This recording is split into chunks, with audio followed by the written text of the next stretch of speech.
सभी को नमस्कार और मकर संक्रांति की बहुत बहुत शुभकामनाएं। भगवान भास्कर आपके जीवन में ऊर्जा का सतत संचार करते रहें और आपका जीवन आलोकित रहे, यही मेरी मंगल कामना है। पिछले दिनों मैंने भारत मंडपम में जो विकसित भारत यूथ डायलॉग 2026 का एक बड़ा ऐतिहासिक सेमिनार हुआ, जिसमें हमारे राष्ट्रीय सुरक्षा सलाहकार आदरणीय अजीत डोभाल जी की एक स्पीच का मैंने जिक्र किया था और इसे आप सभी के साथ साझा भी किया। बहुत सारे लोगों ने, सारा श्रेय तो उनकी उस अमृत वाणी का है, उनकी उस प्रेरणामयी वाणी का है। आपने मेरी प्रशंसा की, इसके लिए आपका हृदय से आभार, लेकिन सारा श्रेय उनको जाता है। युग पुरुष हैं वो हमारे आपके लिए।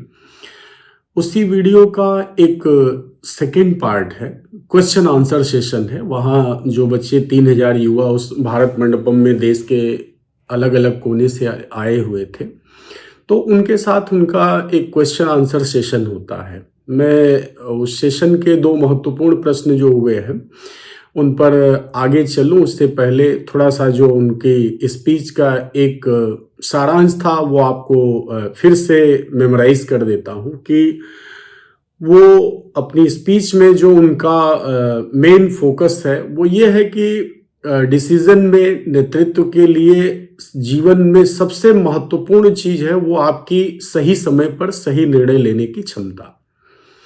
फिर वो कहते हैं कि इस सही निर्णय को लागू करने, मतलब डिसीजन से एग्जीक्यूशन के बीच का जो सफर है वो बड़ा निर्णायक होता है, क्योंकि उस पर बहुत सारे लोग जो है पीछे छूट जाते हैं। संकल्प बहुत सारे लोग लेते हैं, लेकिन उसे सिद्धि तक बहुत कम लोग पहुंचा पाते हैं। कारण होता है, जिसके पीछे सबसे महत्वपूर्ण कारण होता है इच्छा शक्ति, विल पावर। फिर वो तरीका बताते हैं कि ये विल पावर कैसे आएगी।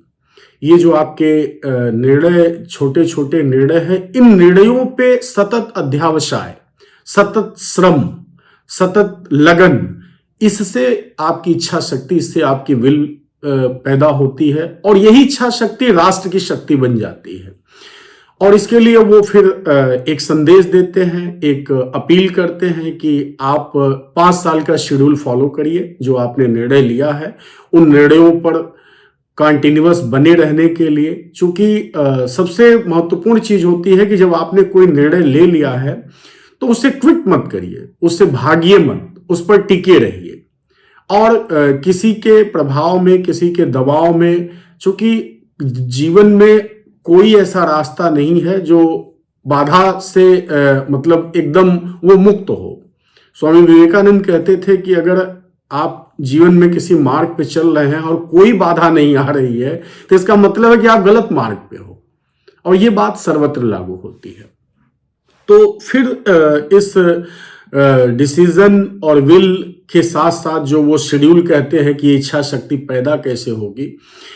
सेकेंड जो पार्ट है स्पीच का, जिसमें क्वेश्चन आंसर होते हैं, वो बड़ा ही गूढ़ है और बहुत ही साइंटिफिक, मतलब वो तरीका बताते हैं कि जीवन में क्रिटिकल डिसीजन, मतलब जो सर्वाधिक महत्वपूर्ण निर्णय होते हैं, उन निर्णयों को लेने की आपकी प्रक्रिया क्या होनी चाहिए, उसकी बाकायदा वो एक चेकलिस्ट बताते हैं कि इस चेकलिस्ट को आपको फॉलो करना पड़ेगा। और उस तब जाकर करके आपके निर्णयों में एक स्पष्टता, एक क्लैरिटी आ पाएगी। थोड़ा सा मैं उस पर आपको चाहूंगा कि आपको ब्रीफ करूं। उस कहते हैं, वो एक उदाहरण देते हैं कि जब आप कोई क्रिटिकल निर्णय लेते हैं तो कल्पना कीजिए कि आपने अपना शरीर छोड़ दिया है, आप संसार से जा चुके हैं और ऊपर से आप देख रहे हैं, और आप ये देख रहे हैं और आप देखिए कि अगर ये निर्णय कोई और लेता है तो ये हमारे राष्ट्र के लिए, ये हमारी आने वाली पीढ़ी के लिए, समाज के लिए, मानवता के लिए ये कितना उपयोगी है और क्या सही है। अर्थात पहली जो चीज है आपके चेकलिस्ट की कि आपका स्वार्थ, आपका सेल्फ इंटरेस्ट जो है उसमें नहीं होना चाहिए। सेल्फ इंटरेस्ट जरूरी है, ऐसा नहीं कहते, लेकिन वो एक सेकेंडरी चीज है। जब आप कोई बड़ा निर्णय लेते हैं जिससे आपके देश का, आपके समाज का, या दुनिया का, या मानवता का कोई भविष्य जुड़ा हुआ है, तो आपको पहली चीज जो उसमें देखनी है कि आपका उसमें कोई भी सेल्फ इंटरेस्ट इन्वॉल्व ना हो। दूसरी कसौटी जो चेकलिस्ट का दूसरा बिंदु है कि डर, कि कहीं मुझे डर तो नहीं लग रहा है। स्वामी विवेकानंद से जब शिकागो धर्म सम्मेलन में एक सवाल पूछा गया था, बड़ा चर्चित सवाल है, बहुत सारे लोग जानते हैं, उनसे कहा गया कि अच्छा आपसे कहा जाए कि अगर भारत में इतने वांग्मय, वेद, साहित्य सब है, उपनिषद है, इनका सारांश क्या है? अगर किसी एक शब्द से आप ये बता सके कि इन सबका मूल संदेश क्या है, तो स्वामी जी ने कहा था अभी, बी फियरलेस, निर्भीक बनो। तो ये जो दूसरा तत्व है जिसकी बात डोभाल जी कर रहे हैं कि वो आप अपने निर्णय में जब क्रिटिकल डिसीजन लेते हैं तो आपको ये देखना पड़ेगा कि मैं किसी कारण से डर करके तो ये निर्णय नहीं ले रहा हूं। तीसरी बात जो आती है लालच या लोभ।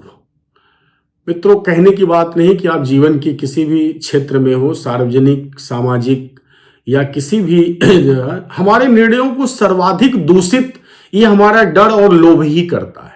अगर आप ईमानदारी से देखेंगे, जिसको आप भ्रष्टाचार कहते हैं, जिसको आप जो कहें अनियमितताएं कहते हैं, वो सारे के सारे के पीछे या तो डर होता है या लोभ होता है या दोनों होता है। क्योंकि अगर आप लोभ एक दलदल है, अगर आपने डर बस कोई कार्य किया, आपकी लालच उसमें इन्वॉल्व होती है, तो फिर दोनों के दलदल में आप फंसते चले जाते हैं।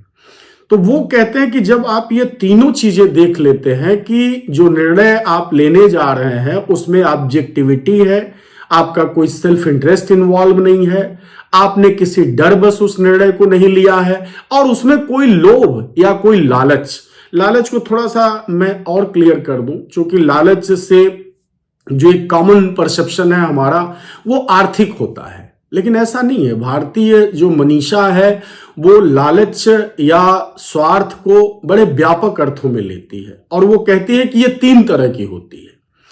तीन तरह का है कि सबसे पहली, जिसको आप आर्थिक कहते हैं, वो वित्त ऐसा है, मतलब धन के लिए, संपत्ति के लिए आप अगर लालच करते हैं। दूसरी जो सबसे बड़ी ग्रीड है, जो लालच है, जो थोड़ी सूक्ष्म होती है, वो पुत्रेषणा है। पुत्रेषणा से मतलब उसका व्यापक अर्थ किनशिप से है कि अपनों के लिए, अपने सगे संबंधियों के लिए, अपने संतानों के लिए अगर आप कहीं पक्षपात करते हैं या कोई भी इस तरह का निर्णय लेते हैं तो वो पुत्रेषणा हो गई, इन्हें ऐषणा कहा गया है।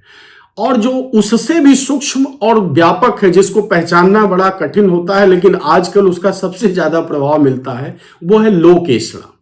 कि जब आप प्रसिद्धि के लिए, ख्याति के लिए, हिटलर, नाजी, ऐसे बहुत सारे नाम हैं दुनिया में, कि जो अपनी इसी सनक में, इसी लोकेषणा में कि मेरी कौम सबसे श्रेष्ठ है, मेरा ये सबसे श्रेष्ठ है, और लाखों लोगों का कत्लेआम हो जाता है लोकेषणाएं, या मैं सबसे सर्वश्रेष्ठ हूं।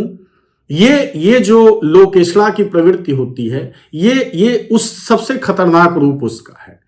तो इन तीनों चीजों को जब आप इसमें शामिल कर लेते हैं तो तब जाकर के आपके निर्णय में क्लैरिटी आती है, स्पष्टता आती है। और इन तीनों को समेकित रूप से जो अजीत डोभाल जी कहते हैं कि यही साक्षी भाव है। अब आप समझ रहे होंगे कि जीवन के किसी भी चीज में जब आप शिखर पर होते हैं, जब आपका चिंतन बहुत परिपक्व स्तर को हासिल करता है, तो वहां लौकिक जीवन और आध्यात्मिक जीवन का जो भेद है वो मिट जाता है। ओशो का एक मुझे कथन याद आता है कि शरीर का वह भाग जो दिखाई देता है, वह दिखाई नहीं देता, वही आत्मा है, और आत्मा का जो भाग दिखाई देता है वो शरीर है। तो ये साक्षी भाव की बात करते हैं। मैं आगे चल करके इस पे आपको डिटेल करने की कोशिश करूंगा, लेकिन आज इसको यहीं पे रोकते हैं, साक्षी भाव को। तो इसके बाद वो कहते हैं कि अगर ये तीनों चीजें आपके निर्णय में हैं, ये चेकलिस्ट आपकी ओके है, तब आप उसके कॉन्सिक्वेंसेस या कॉस्ट पे जाइए। सबसे बड़ी, चूंकि जीवन में कोई भी बड़ी चीज हासिल करने के लिए या जो आप बड़े फैसले करते हैं उसकी कीमत चुकानी पड़ती है। ऐसा नहीं है कि बिना कीमत चुकाए आप कोई, वो कीमत किसी तन मन धन निवेश के रूप में, श्रम के रूप में, जान के रूप में, किसी रूप में भी हो सकती है। तो आपके पास जो है अपने निर्णय के लिए उसकी कीमत का आकलन होना चाहिए। अगर आपने इसको भी कर लिया तब आप अंतिम चीज चेक करिए, कॉन्सिक्वेंसेस, परिणाम, कि आपके जो निर्णय हैं इसके परिणाम क्या है। एक तो जो आपका प्लान है, अगर उस प्लान के अनुसार है तो ठीक है, दैट्स ओके। लेकिन अगर वो आपका सेटबैक होता है 40%, वो कहते हैं कि 40%, 50%, यदि आपका सेटबैक होता है, फॉल आउट होता है, तब आपका क्या है। यानी एक तरह से आप देखिए तो plan A, plan B, plan C, मतलब एक क्रिटिकल, एक बड़े डिसीजन के पीछे आपके पास दो डिसीजन, दो निर्णय होने चाहिए। कि एक तो आपको कास्ट कैलकुलेशन होनी चाहिए, और उस कास्ट को आपका देश या आप अफोर्ड करने की स्थिति में है कि नहीं है, यह आपको पता होना चाहिए। और जो उसके संभावित परिणाम हैं, कि अगर उसमें आपका सेटबैक होता है किसी आंशिक रूप से या पूर्ण रूप से, तो फिर आपका अगला प्लान। अगर ये दोनों उत्तर आपके पास नहीं तो थोड़ा रुकिए, धैर्य से आप अभी इस पे काम करिए। और यहां पे एक वो बहुत बड़ी बात कहते हैं कि जो बहादुर होता है उसमें हमेशा धैर्य होता है, कायर हमेशा जल्दीबाजी में होते हैं। और जब आपको ये लगे कि नहीं, आपने इस चेकलिस्ट को ओके कर लिया है, आपको इसकी कीमत पता है, आपको इसके परिणाम पता है, अगर परिणाम आपके अनुकूल नहीं होता है तो आपका क्या निर्णय होगा, तब आप जा सकते हैं, तब आप आगे बढ़िए अपने निर्णय के साथ। और निश्चित रूप से फिर परिणाम आपकी अपेक्षा के अनुरूप होता है जब इन चीजों को आप, और इन सारी बातों के साथ साथ समेकित रूप से वो एक बात बताते हैं कि अपने डाटा को वैलिडेट करते रहिए, उसको किन्हीं की बातों में, फैमिली एंड फ्रेंड्स, कि लोगों की कही बातों पे या मित्रों की कही बातों पे या सुनी सुनाई बातों पे जो आपका डाटा है उस पर रिलाई मत करिए। आप सुनिए, लेकिन अपने डाटा को आप प्रमाणित करते रहिए, वैलिडेट करते रहिए, तब जाकर के जो आपकी निर्णय से अपेक्षाएं हैं परिणाम की, तब वो परिणाम आप मतलब पाने की अपेक्षा कर सकते हैं। तो ये क्रिटिकल डिसीजन, इसको वो राष्ट्र के कॉन्टेक्स्ट में समझाते हैं कि अगर आप कोई युद्ध के लिए कोई निर्णय लेते हैं और आपको ये पता होना चाहिए कि इसकी कीमत क्या हो सकती है, मेरे कितने लोग मारे जा सकते हैं, देश की मेरी कितनी जमीन जा सकती है अगर निर्णय परिणाम मेरे अनुकूल नहीं होता, फिर उसके बाद मेरा अगला कदम क्या होगा। लेकिन मैं जो युवा हैं उनको आपके कॉन्टेक्स्ट में थोड़ा सा इसे क्लियर करने की कोशिश करता हूं कि आपको ये चीजें तब जरूरत पड़ेंगी जब आप अपने कैरियर में किसी आगे चल करके किसी बड़ी रिस्पॉन्सिबिलिटी को, वो आपका कोई कंपनी हो सकती है जहां आपको नेतृत्व करने को मिले, वो कोई आपका संगठन हो सकता है जहां आपको नेतृत्व करने को मिले। आप दुनिया के किसी भी क्षेत्र में जब नेतृत्व करने जाएंगे तो इस तरह के क्रिटिकल डिसीजन आपको लेने पड़ेंगे, या अगर आप राजनीति के क्षेत्र में आते हैं तो आपको इस तरह के निर्णय लेने पड़ेंगे। तो इसकी तैयारी आपको रखनी पड़ेगी। ये चेकलिस्ट ही आपको अपने निर्णयों के अपेक्षित परिणाम के तक पहुंचा सकती है। दूसरा जो प्रश्न उनसे पूछा गया है इस संबंध में, वो था कि हम युवा पूरी दुनिया में अपने भारत की इमेज को और मैसेज को कैसे पहुंचाएं। तो उन्होंने जो पहला तुरंत इसका एक मतलब रिस्पांस दिया, वो बोले कि no message is more powerful than your performance. Performance से बढ़कर के कोई मैसेज नहीं होता है। आप प्रोपेगेंडा के द्वारा कभी भी अपना छवि निर्माण या संदेश देश और दुनिया को नहीं दे सकते हैं। दुर्भाग्यवश हम कहीं न कहीं 99% लोगों की ये धारणाएं हैं, प्रोपेगेंडा के सहारे इमेज बिल्डिंग का प्रयास करते हैं और हमें लगता है कि इस तरह की चीजों से ही हम छवि बना सकते हैं। और फिर वो इस बात को आगे बताते हैं कि इस बात से कोई फर्क नहीं पड़ता है कि दुनिया आपको जानती है कि नहीं जानती है। एक बड़ा ही संवेदनशील और मार्मिक उदाहरण वो इतिहास से उठाते हैं कि 11वीं शताब्दी से लेकर लगातार कोई ऐसा दिन नहीं था जिस दिन लोगों ने देश के लिए कुर्बानी न दिया, लेकिन उनका नाम कहीं नहीं है किताबों में, हम उनको जानते नहीं है। वो गांवों के कस्बों के किस्से कहानियां थी जो समय के साथ धीरे धीरे विलुप्त हो गई, लेकिन उनका जीवन सार्थक हुआ और सार्थक और सुफल सफलता से बड़ी चीज होती है कि जो आपको जीवन मिला है, जो आपको भगवान ने एक प्रसुप्त ऊर्जा दे करके भेजा था, उस ऊर्जा को आप जागृत कर पाए अपने देश समाज के लिए, दुनिया के लिए, आपने उसको सार्थक सिद्ध किया। ये आपके जीवन का सबसे बड़ा मैसेज है। अगर आप गौर से देखिए, दुनिया के सारे महापुरुष, चाहे देव, बुद्ध, महावीर से लेकर के अपने सब लोग, वो अपना प्रचार करने कभी नहीं गए। उनको कभी जरूरत नहीं पड़ी कि हमें अपनी इमेज बिल्डिंग के लिए या हमें इस काम को, अपने संदेश को जो है उन्होंने अपने काम को किया, सिर्फ अपना पूरा जीवन उसमें खपा दिया। और आप खुद समझ सकते हैं कि 2600 साल लगभग बीतने को आ रहा है भगवान बुद्ध को शरीर छोड़े हुए, और समय के साथ उनके संदेश और कितने प्रभावशाली और कितने गहरे प्रभाव डालते चले जा रहे हैं। ऐसा हर महापुरुष के साथ है। मैंने एक एग्जाम्पल दिया कि 2600 साल की यात्रा के बाद भी भगवान बुद्ध की एक प्रतिमा, एक फोटो जो आपके किसी आधुनिक कैमरे से खींची भी नहीं गई है, वो मन की कल्पनाओं से श्रद्धा रखने वाले लोगों द्वारा निर्मित और बनाई गई है, लेकिन आपकी एक दृष्टि उस तस्वीर पे पड़ती है और आपका मन शांत हो जाता है। तो ये होती है इमेज बिल्डिंग। और फिर वो उदाहरण देते हैं कि आप जीवन के जिस क्षेत्र में भी जाइए, अपनी रोजी रोटी के लिए अगर आप 2-3 घंटे दे रहे हैं तो 1 घंटा अपने राष्ट्र के लिए दीजिए। ताकि अगर आप 4 घंटे पढ़ते हैं तो 1 घंटा अपने राष्ट्र के लिए पढ़िए। जब आपका ये पैशन, आपका ये इमोशन, आपका ये मोटिवेशन आपके भीतर काम करता है, तब आप देखेंगे कि आप एक अद्भुत व्यक्ति के रूप में कार्य करने लगते हैं। और वो जो आपके भीतर प्रसुप्त डोरमेंट एनर्जी है, भगवान की दी हुई ऊर्जा है, वो फिर धीरे धीरे जागृत होने लगती है। और तब जो चीजें आपको लगता है असंभव जैसी दिखती हैं, वो भी आपकी अपेक्षाओं के अनुरूप, कहते हैं ना कि फिर पूरी कायनात आपके साथ हो जाती है।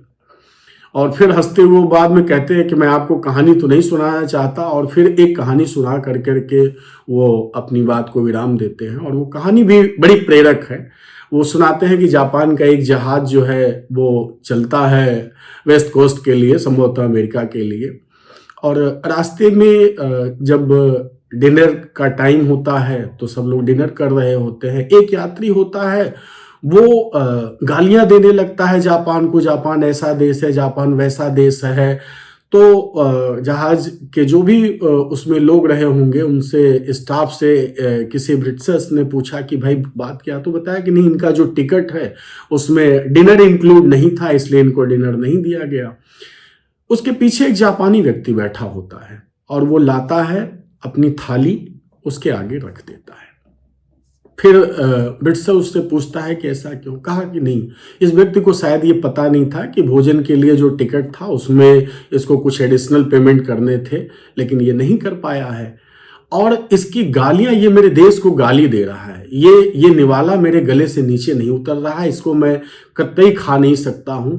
तो मित्रों, यही है त्याग, यही है बलिदान, कि बहुत बार आपको अपना परिश्रम, अपनी क्रेडिट, अपना हक दूसरों को देना पड़ेगा अपने राष्ट्र के लिए। मेंटली इस चीज के लिए आप हमेशा प्रिपेयर रहिए, लेकिन जो आपको भीतर से संतुष्टि, जो आपको सुकून, जो आपके जीवन की सार्थकता है, वो अछूते रहेगी। और कोई फर्क नहीं पड़ता है कि लोग जाने या ना जाने, वो संदेश आप इस दुनिया में दे करके जाएंगे। और ये इन्हीं बातों के साथ वो सबको शुभकामनाएं देते हैं।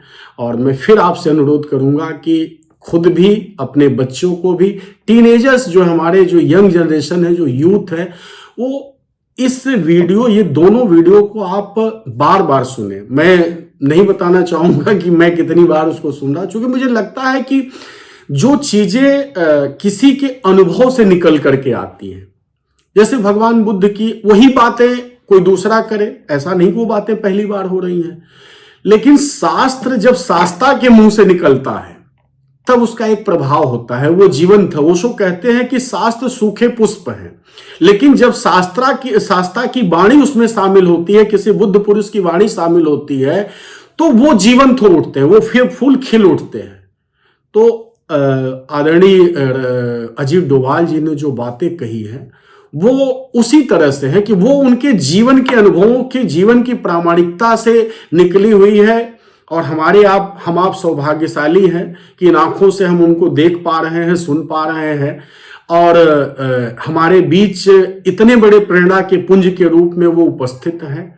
तो आप इसका लाभ लीजिए। 1000 बातें सुनने, 1000 बातें पढ़ने से बेहतर है जीवन के कुछ महत्वपूर्ण 2-4 संदेश को अपने जीवन में उतार दीजिए और फिर वो जितनी 1000 बातें आप इधर उधर जानते हो वो आपके भीतर से ही प्रस्फुटित होने लगती है। और अगर आपको मेरी बातें अच्छी लग रही हैं तो आगामी 19 तारीख को सदगुरु ओशो का महापरिनिर्वाण दिवस है और आदरणीय अजीत डोभाल जी ने क्रिटिकल डिसीजन मेकिंग में जिस साक्षी भाव की बात कही है वो आधुनिक युग में उस साक्षी भाव पे मुझे नहीं लगता है कि ओशो से अधिक किसी ने बोला होगा। सारे शास्त्रों, सारे महापुरुषों को उठा करके उन्होंने इस साक्षी भाव को कैसे लोगों के भीतर जागृत कर दिया जाए, अपना पूरा जीवन वो इसी दिशा में खपाए और एक बड़ा साहित्य, एक बड़ी प्रेरणा की जो वाणी है, अमृत वाणी है, वो हमारे आपके बीच वो छोड़ करके गए हैं। और मैं इसी पे अपने जो है उनको 19 तारीख को आपके बीच कोशिश करूंगा कि जो चीज़ें मैं आप तक पहुंचा सकता हूं, जो अब तक मैंने खुद सुनी है, जानी है, जो मेरे जीवन को प्रेरित की है, वो आपके साथ साझा करूंगा। बहुत बहुत धन्यवाद। जय